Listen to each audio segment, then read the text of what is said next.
Hi ನಮಸ್ತೆ, welcome to ಯುದ್ವಿ Gowda's vlog. ಯಾರೆಲ್ಲ video ನೋಡ್ತಿರೋ subscribe ಮಾಡ್ಕೊಂಡು ನೋಡಿ. ರೆಸಿಪಿ ಇಷ್ಟ ಆದರೆ ನಿಮ್ಮ ಫ್ರೆಂಡ್ಸ್ಗಳಿಗೂ ಕೂಡ ಶೇರ್ ಮಾಡಿ. ಉರಿದ ಅಕ್ಕಿ ಪಾಯಸ, ನಮ್ಮ ಕಡೆ ಎಲ್ಲ ಊರಕ್ಕಿ ಪಾಯಸ ಅಂತ ಕರೀತಾರೆ. ಇದು ನಮ್ಮಮ್ಮ ಹೇಳ್ಕೊಟ್ಟಿದ್ದು, ನನ್ನ ಫೇವ್ರೇಟ್ ಅಂತಲೇ ಹೇಳ್ಬೋದು. ಇದಕ್ಕೆ ನಾನೊಂದು ಕಾಫಿ ಗ್ಲಾಸಲ್ಲಿ 1 ಗ್ಲಾಸ್ ಅಕ್ಕಿ ತೊಗೊಂಡು ಚೆನ್ನಾಗಿ ಹುರ್ಕೊಂಡಿದ್ದೀನಿ. ಅದು ಸ್ವಲ್ಪ ಕಲರ್ ಚೇಂಜ್ ಆಗಬೇಕು, ಸ್ವಲ್ಪ ರೆಡ್ ಬ್ರೌನ್ ಕಲರ್ ಬರಬೇಕು ಅಕ್ಕಿ, ಅಷ್ಟು ಫ್ರೈ ಮಾಡ್ಕೋಬೇಕು ಅಕ್ಕಿನ.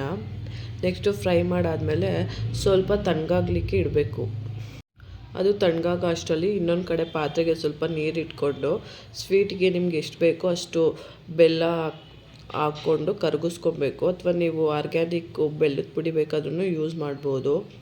ನೆಕ್ಸ್ಟ್ ಅಲ್ಲಿ ಬೆಲ್ಲ ಕರ್ಗಕ್ಕೆ ಇಟ್ಬಿಟ್ಟು ಈ ಕಡೆ ಅಕ್ಕಿ ಸ್ವಲ್ಪ ತಣ್ಣಗಾದ್ಮೇಲೆ ಅದನ್ನು ಕ್ಲೀನಾಗಿ ವಾಶ್ ಮಾಡಿಕೊಂಡು ಒಂದು 15 to 20 ಮಿನಿಟ್ಸ್ ಅಥವಾ ಹಾಫ್ ಆನ್ ಅವರ್ ನೆನೆಯೋದಕ್ಕೆ ಇಡಬೇಕು. ಅಕ್ಕಿ ಚೆನ್ನಾಗಿ ನೆಂದಮೇಲೆ ಒಂದು ಮಿಕ್ಸರ್ ಜಾರ್ಗೆ ಅಕ್ಕಿನ ಹಾಕ್ಕೊಂಡು 1-2 ರೌಂಡು ಮಿಕ್ಸಿ ಮಾಡಬೇಕು.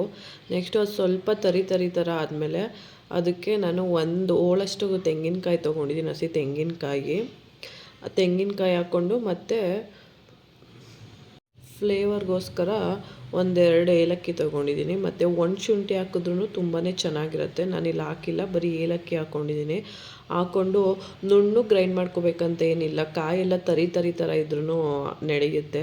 ಅಷ್ಟು ಗ್ರೈಂಡ್ ಮಾಡಿಕೊಂಡ್ರೆ ಸಾಕು. ಅದು ಗ್ರೈಂಡ್ ಮಾಡಾದಮೇಲೆ ಈ ಕಡೆ ನೆಕ್ಸ್ಟ್ ಬೆಲ್ಲನ ಇಟ್ಟಿರ್ತೀವಲ್ಲ ಅದನ್ನು ಸೋಸ್ಕೋಬೇಕು. ಅದರಲ್ಲಿ ಕಡ್ಡಿ ಮತ್ತು ಕಲ್ಲು ಎಲ್ಲ ಇರುತ್ತಲ್ಲ, ಒಂದು ಸಲ ಅದನ್ನು ಸೋಸ್ಕೊಂಡು ಮತ್ತು ಅದೇ ಪಾತ್ರೆಗೆ ಹಾಕ್ಕೊಂಡು ಒಂದು ಕುದಿ ಬರೋಕ್ಕೆ ಇಡಬೇಕು. ಅದು ಒಂದು ಕುದಿ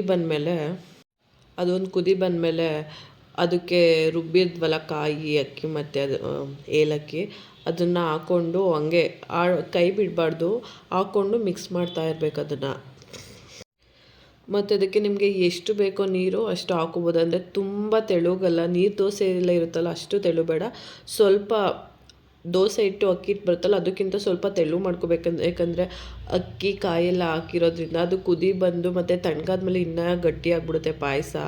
ಅದಕ್ಕೆ ಸ್ವಲ್ಪ ತೆಳು ಮಾಡಿಕೊಂಡು ಕುದಿಸ್ಬೇಕು. ಅದು ಒಂದು ಕುದಿ ಬಂದಾದಮೇಲೆ ಒಂದು 15 to 20 ಮಿನಿಟ್ಸು ಹಂಗೆ ಕುದಿಯೋಕ್ಕೆ ಇಡಬೇಕು. ನೀವು ಕಾಯಿ ಮತ್ತು ಅಕ್ಕಿ ಹಾಕಾದ್ಮೇಲೆ ಸ್ವೀಟ್ ನೋಡ್ಕೊಂಡು ಬೇಕೆಂದರೆ ನಿಮಗೆ ಇನ್ನೂ ಸ್ವೀಟ್ ಬೇಕಂದರೆ ಬೆಲ್ಲದ ಪುಡಿ ಅಥವಾ ಸಕ್ಕರೆ ಏನು ಬೇಕಾದ್ರೂ ಆ್ಯಡ್ ಮಾಡ್ಕೋಬೋದು. ಮತ್ತು ಡ್ರೈ ಫ್ರೂಟ್ಸು ಅದನ್ನು ಹಾಕ್ಕೋಬೋದು. ನೆಕ್ಸ್ಟ್ ಅದಾದಮೇಲೆ ಬಿಸಿ ಪಾಯಸಕ್ಕೆ ಸ್ವಲ್ಪ ತುಪ್ಪ ಮತ್ತು ಬಿಸಿ ಹಾಲು ಇದನ್ನು ಹಾಕ್ಕೊಂಡ್ರೆ ಇನ್ನೂ ಸೂಪರಾಗಿರುತ್ತೆ ಟೇಸ್ಟು. ಈ ಕಡೆ ನನ್ನ ಚಿಕ್ಕ ಮಗಳಿಗೆ ಅನ್ನ ಕ್ಯಾರೆಟು ಕೂಗ್ಸಿದ್ದೀನಿ ಮತ್ತು ತುಪ್ಪ. ದಯವಿಟ್ಟು ನನ್ನ ವಿಡಿಯೋ ನೋಡಿ ಸಬ್ಸ್ಕ್ರೈಬ್ ಮಾಡ್ಕೊಳ್ಳಿ, ನನ್ನ ಚಾನಲ್ಗೆ ಸಪೋರ್ಟ್ ಮಾಡಿ. Thank you for watching.